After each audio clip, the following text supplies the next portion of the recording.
Good morning, Facebook, YouTube, and Twitter. This is Rich again, back for your first video blog of the day for Friday, October 30th, 2015, around 5:33 in the morning, Berwick, Massachusetts.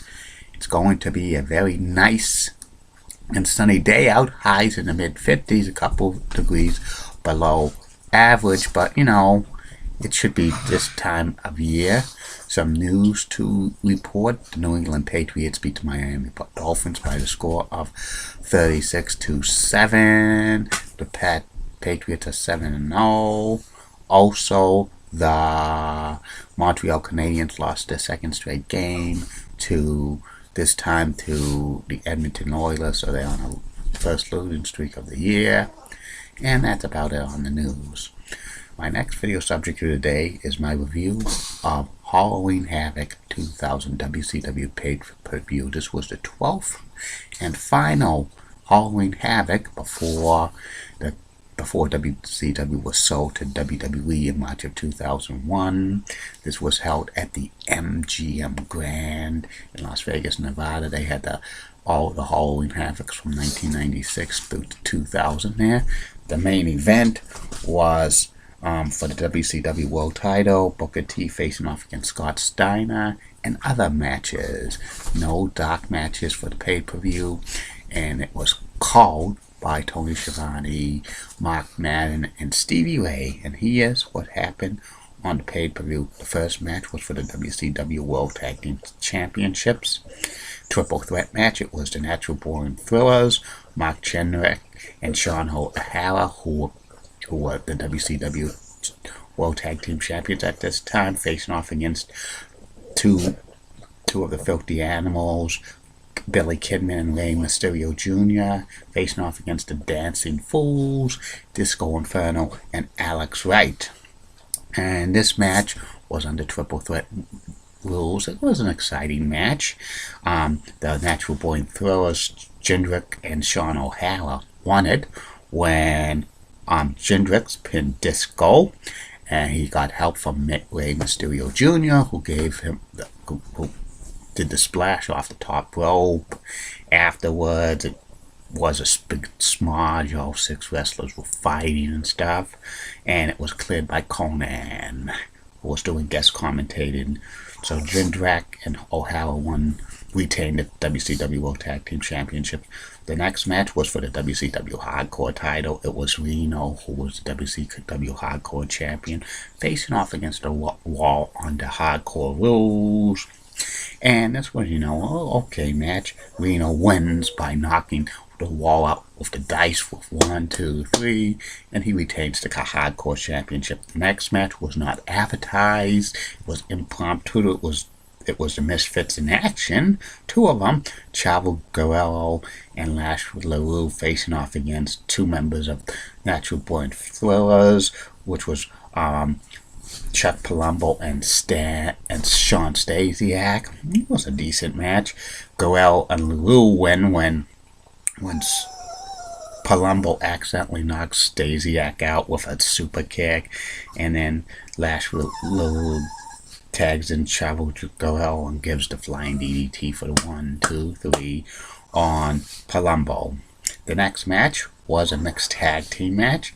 It was Conan and Tigress against Tori Wilson and the franchise Shane Douglas. This match was, mixed, about 7 minutes. Conan and Tigress win. It wasn't too much to talk about this match, but Tori Wilson was dressed as Wonder Woman on this one. The next match was a grudge match. It was Marcus Alexander Bagwell, also known as Buff Bagwell. I'm Buff and I'm the Stuff, facing off against David Flair. David Flair had this gimmick where he would collect people's DNA samples and stuff like that. It was awful and stuff. And Buff Bagwell wins this match easily. Afterwards, Lex Luger congratulates him, who makes a surprise appearance, but Luger attacks Buff Bagwell and sides with David Flair and stuff. Next match was a kickboxing match, and it was non-title match. Mike Saunders who was the WCW Cruiserweight Champion, facing off against Ernest the Cat Miller.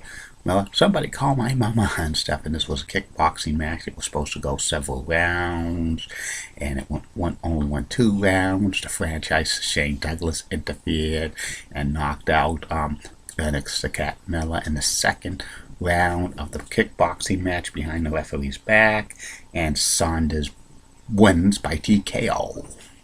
The next match was Mike Awesome facing off against Vampiro. Mike Awesome at this time had a stupid gimmick called that 70s gimmick. The WCW was giving him so many outrageous gimmicks, like the fat chick thriller, and then that 70s gimmick. It's very, very awful. Yeah, he was former ECW champion at one time, but they didn't know what to do, and Vampiro was becoming like a hot act with being a heel, feuding with Sting and stuff, and this was, like one of those tables match, and Mike Awesome beats Vampiro by throwing him through a table, which was pretty good. The next match was a triple threat match for the U.S. title.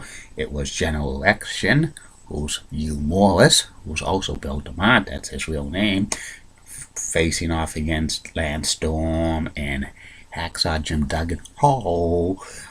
Lance Storm and Hacksaw Jim Duggan were part of Team Canada, and Lance Storm's U.S. title was up on the line, and they were with major guns and stuff. Duggan turned on General Election in Fall Brawl 2000, joining Team Canada. He had to cut all his hair off and shave his beard and stuff. This was like Vince Russo's at his best and stuff.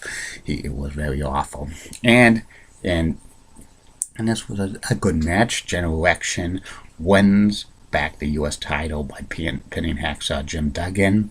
Lance Storm was the U.S. champion, and this under triple threat was the champion. You could lose the title but not get pinned. And Major Guns turned on Team Canada, and we joined the Misfits in action. That was pretty good. The next match was another grudge match. It was Double J, Jeff Jarrett, the chosen one, facing off against the franchise of WCW Sting. And this was, one of the mind games and stuff.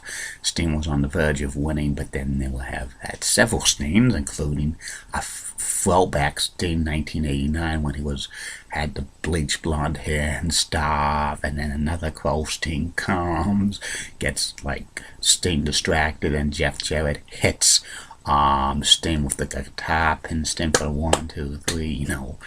When you play these mind games with Sting and stuff, it's always distracted and stuff, and it was okay.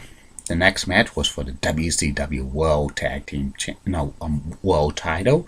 It was Booker T, who was the reigning WCW World Champion, facing off against Big Papa Pump Scott Steiner with Midian Majaya in his corner, and it was a decent match.